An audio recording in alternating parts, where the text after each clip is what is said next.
Look at the ancient world from far away. Egypt rises out of the desert with pyramids. Mesopotamia builds step towers above the flatland. The Bible tells of a city and a tower with its top in the heavens. Greek stories place the gods on a mountain.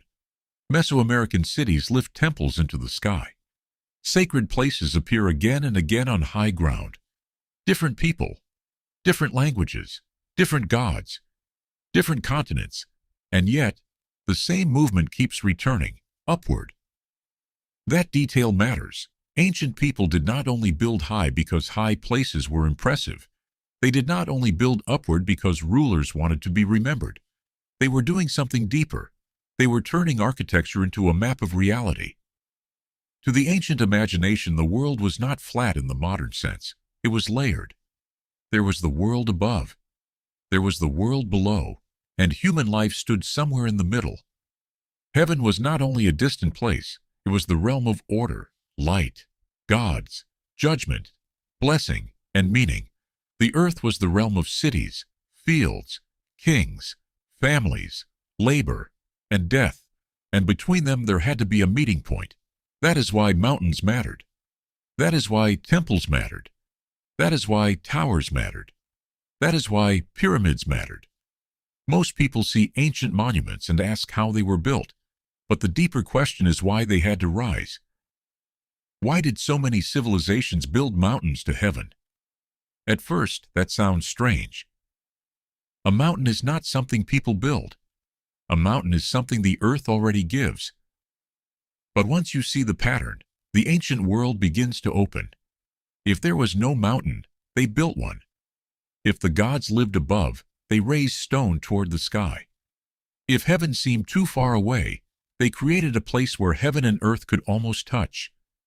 This is not random. The pattern is vertical. To understand it, we have to step out of the modern world for a moment. Modern people often think of space as neutral. A place is a place. A building is a building.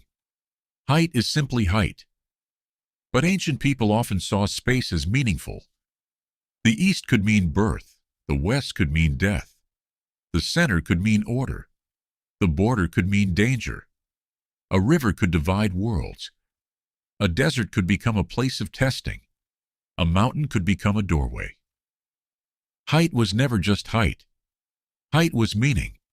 To climb was not only to move upward with the body. It was to move closer to what was sacred. This is why so many stories begin at the bottom and move toward the top. A person goes up a mountain to receive law. A priest climbs steps toward a temple. A king ascends a platform to speak with divine authority. A city builds around a sacred center. The dead king rises toward the stars. The gods are imagined above the clouds. The pattern is simple, but it is powerful. Earth is where humans live. Heaven is where divine order lives. The sacred mountain is where the two meet. Once you understand that, many ancient buildings stop looking like isolated monuments. They begin to look like versions of the same idea. A pyramid is not only a tomb. A ziggurat is not only a platform. A temple mountain is not only a religious site. A tower is not only a display of power. Each one says something about the way a civilization understood reality. Start with Mesopotamia. The land between the rivers was wide and flat. There were no great natural mountains rising over the cities of southern Mesopotamia. And yet the cities built upward. They built ziggurats.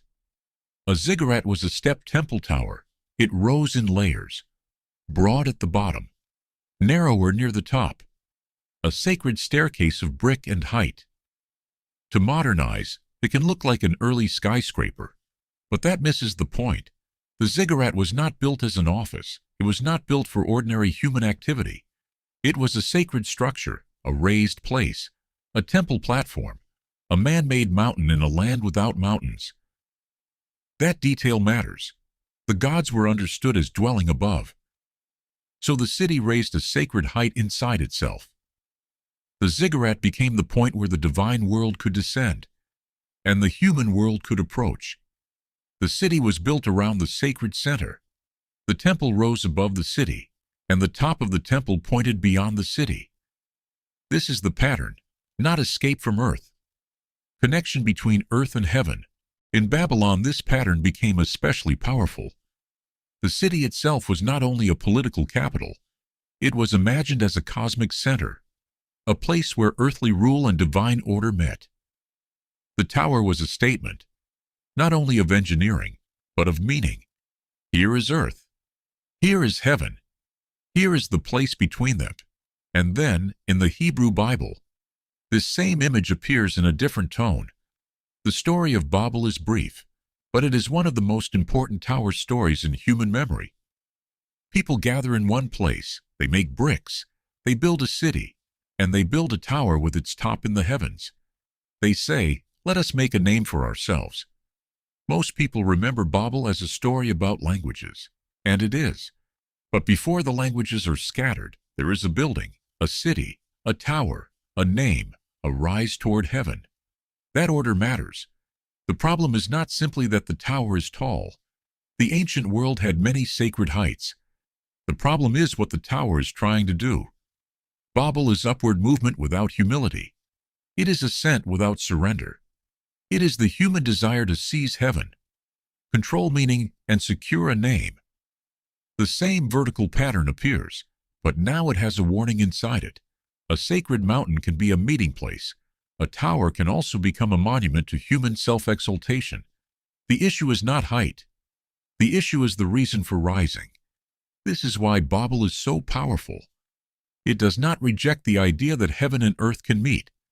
The Bible itself is full of mountains where heaven and earth meet. But Babel asks a sharper question. Who is building? For what purpose? And whose name is being lifted up? That question still matters, because the same structure can carry very different meanings. A mountain can become a place of revelation. A tower can become a place of pride. A temple can become a place of presence. An empire can turn sacred height into control. The pattern is vertical, but the heart behind the pattern changes everything. Now look at Egypt. The pyramids rise out of the desert like artificial mountains. Their shape is simple. Base on the earth. Point toward the sky. Stone becoming ascent. They were not mountains in the natural sense, but they carried mountain symbolism. They rose from the land as ordered forms of sacred height. For ancient Egypt, the afterlife, kingship, the sun, and cosmic order were deeply connected. The pyramid was not only a burial structure, it was part of a larger vision of death, ascent, and divine order. The king did not simply disappear into the ground. The king was prepared for a journey beyond ordinary human life. The shape of the pyramid pointed upward. Its body rested on the earth. Its peak reached toward the heavens. Again, the pattern returns. Earth below, heaven above, a structure between them. The pyramid made visible a belief that the human world was not closed. There was a path beyond it. There was a higher order. There was a realm the dead king hoped to join.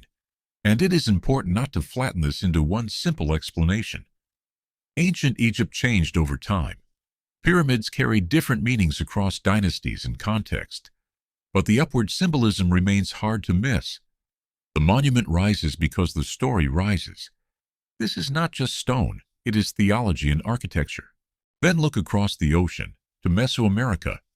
In cities like Teotihuacan, Tikal, Chichen Itza, and Tenochtitlan, sacred architecture also rose in stepped forms. Temple pyramids lifted ritual space above the ground. Stairways carried priests upward.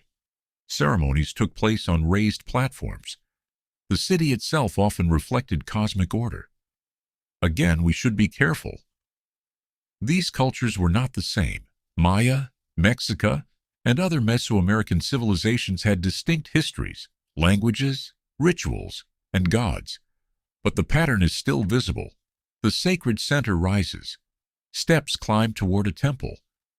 Human ceremony takes place at the meeting point between earth and the world above. The building is not just a building, it is a diagram. At the base, ordinary human life. At the top, ritual encounter. Between them, ascent. This does not mean every civilization copied the same blueprint from a single lost source. That is not the point. The deeper point is that human beings, in very different places, repeatedly used vertical space to express sacred meaning. Up meant more than up. Above meant more than above, and that is why the pattern appears again and again. Mountains also appear where no one had to build them. In many ancient stories, the mountain is already there. It stands apart from ordinary life. It rises above the plain. It is difficult to reach. It touches clouds. That alone made it symbolic. In the biblical tradition, Mount Sinai is not just scenery. It is the place where Israel encounters God. Thunder, cloud, fire, voice, command, covenant. The people stand below. Moses ascends. The mountain becomes a boundary between ordinary human life and divine revelation. That detail matters. The mountain creates distance, but it also creates contact. The people cannot casually walk into the divine presence. But the divine presence is not absent. It comes near. It descends on the mountain. Heaven does not simply remain far away. Earth is not left alone. The mountain becomes the meeting place. Later, Mount Zion and the temple in Jerusalem carry a related meaning. The sacred center is not only a location on a map. It becomes a symbol of divine presence, kingship, worship, and order. The temple is built on height.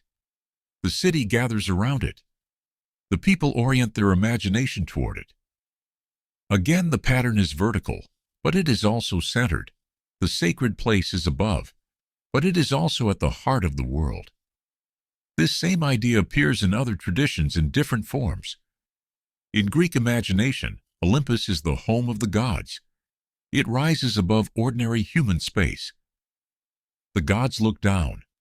Humans look up. The mountain becomes the symbolic address of divine power. In Indian traditions, Mount Meru appears as a cosmic mountain, a center around which worlds are imagined. In Buddhist and Hindu cosmologies, sacred geography can become a way of picturing the structure of reality itself. In many cultures, the high place is not only a place, it is a world model, a map you can climb, a symbol you can see, a structure that teaches without words. This is why ancient sacred architecture often feels larger than its physical size. The stones are limited, but the meaning is not. A temple on a hill is not only higher than the houses around it, it tells the people what stands above daily life. A pyramid is not only taller than the desert floor, it tells a story about death and ascent. A ziggurat is not only higher than the street, it tells the city where heaven is imagined to touch earth. That is the hidden structure. The ancient world built vertically because it thought vertically. Modern people often divide religion, politics, architecture, and myth into separate categories. Ancient people often did not. A city could be political and sacred. A king could be military and religious. A temple could be architectural and cosmic. A mountain could be geographic and symbolic. The same object could hold many layers. This is why we miss the pattern when we only ask modern questions. How long did it take to build? How many stones were used? How did they move the blocks? How tall was it? Those are real questions, but they are not the only questions. The ancient question was often different. Where does heaven meet earth? Where does order enter the human world? Where can the gods be approached? Where does the city find its center? Where does death become ascent? Where does the ordinary world open into something greater? Those are the questions the buildings were answering. And they answered them in stone, brick, steps, platforms, and mountains. This is why stairs matter so much. A stairway is one of the simplest images in the world. One step, then another, then another. But symbolically, it can mean transformation. You begin below. You move upward. You leave one level and enter another. The body performs what the story believes. In sacred architecture, stairs are rarely just practical. They teach the viewer that approach requires ascent, that the sacred is not entered casually, that there is movement, distance, preparation, and threshold. A flat path says, walk. A stairway says, rise. That is why step forms are so powerful. They turn movement into meaning. The same is true of platforms. To place something on a platform is to separate it, to lift it, to mark it as different from ordinary ground. The altar is raised, the throne is raised, the temple is raised, the sacred object is raised, the priest stands above, the king appears above, the god is represented above. Height creates hierarchy. But in sacred space, it also creates attention. It says, look here. This is not ordinary. And when entire civilizations build their most important structures upward, they are saying something about what they value. They are saying that human life needs orientation. It needs a center. It needs a visible sign of invisible order. This is where the pattern becomes especially important. Ancient people were not only building monuments, they were building worlds. A city with a sacred mountain at its center is not just a collection of houses. It is a universe in miniature. A pyramid is not just a grave. It is a model of ascent. A temple tower is not just a tower. It is a bridge between realms. A mountain is not just rock. It is a threshold. The visible structure reveals the invisible belief. That is the real pattern, and it explains why this idea appears in so many different forms. Not because all civilizations were identical. They were not. Not because every sacred building meant exactly the same thing. It did not. But because human beings kept facing the same basic mystery. We live on the ground. We suffer. We die. We look upward. We ask where meaning comes from. We ask whether the world above us is empty or full.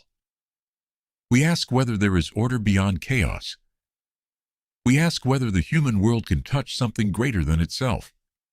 Ancient civilizations answered those questions with stories, but they also answered them with structures. They built their questions into the landscape. A tower asks a question, a pyramid asks a question, a temple asks a question, a mountain asks a question. Can earth reach heaven? But the ancient stories do not all answer the same way. Some say the meeting is a gift. God descends. The gods reveal. The sacred comes near. Some say the meeting requires preparation. A priest ascends. A king is purified. A pilgrim climbs. A people waits below. Some say the attempt is dangerous. Human pride rises too high. Empire uses sacred language. A tower becomes a claim of control. A name is lifted above all others. This is why the vertical pattern is not simple. It can mean worship. It can mean order. It can mean hope. It can mean ambition. It can mean arrogance. It can mean longing. The direction is the same. The meaning depends on the story. That is why Babel belongs beside Sinai, but not as the same kind of ascent. At Sinai, the mountain is a place of encounter. God descends. Moses ascends. The people receive a covenant. At Babel, humanity builds upward to secure its own name. The tower rises, but the motive collapses. Both stories use height, but they reveal different hearts. That contrast is one of the deepest patterns in ancient religion. There is a kind of upward movement that opens the human world to heaven, and there is a kind of upward movement that tries to replace heaven with human power. One receives. The other seizes. One listens. The other announces itself. One becomes covenant. The other becomes confusion. That is why ancient sacred height always carries tension. To rise is powerful, but rising alone is not enough. The question is what you are rising toward. This is where the ancient pattern becomes modern. We may not build ziggurats in the same way. We may not imagine the gods living on Olympus. We may not bury kings inside pyramids. We may not climb temple steps with ancient rituals. But the upward desire has not disappeared. Modern cities still build upward. Glass towers rise above streets. Corporate headquarters dominate skylines. Monuments mark national memory.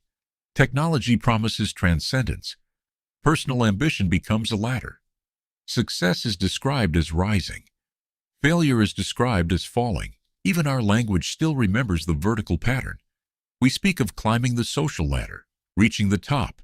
rising above, falling from grace, looking up to someone, being brought low. The ancient imagination has not vanished. It has changed materials. Brick became glass. Temple became tower. Sacred mountain became skyline. The search for heaven became the search for status, power, escape, meaning, or control. And this is why the old stories still matter. They ask us to examine the direction of our own building. What are we trying to reach? What name are we trying to make? What height do we think will finally save us? What tower are we building because we are afraid to remain small? The ancient world built mountains to heaven. The modern world still does. We just use different materials. Sometimes our upward movement is beautiful. It creates art, cities, cathedrals, learning, courage, and hope. It reminds us that human beings are not satisfied with mere survival. We reach because we sense that life should mean something. But sometimes our upward movement becomes bubble. We rise to control. We build to dominate. We make names for ourselves because we fear being forgotten. We confuse height with holiness.